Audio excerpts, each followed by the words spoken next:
Friends, ఈరోజు మనము different స్టైల్లో టమాటో కర్రీ చేసుకుందామండి. టమాటో కర్రీ అందరికీ వచ్చుకొని చేసే విధానం తేడా ఉంటుంది కదండి. చూసారా, ఆయిల్ పెట్టుకున్నాం కదా మనం. ఇప్పుడు ఆయిల్ హీట్ ఎక్కే వరకు వెయిట్ చేద్దాం. చూసారా,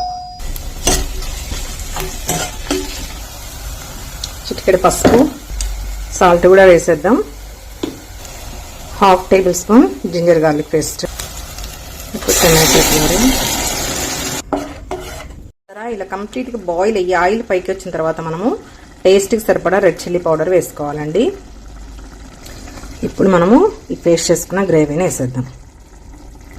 దీన్ని ఇలా మొత్తం మిక్స్ చేసేసుకుందాం. ఇప్పుడు ఒక 1/2 టేబుల్ స్పూన్ అండి ధనియాల పౌడరు.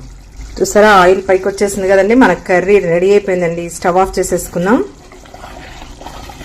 ఫైనల్గా గార్నిషింగ్కి ఇలా క్యాషూ నట్స్ ఫ్రై చేసుకున్న వేసుకుంటే సూపర్ యమ్మీ అండి. మీరు కూడా ఇలానే ట్రై చేయండి. లాంగ్ వీడియో డిస్క్రిప్షన్లో ఇస్తాను, చూసేయండి.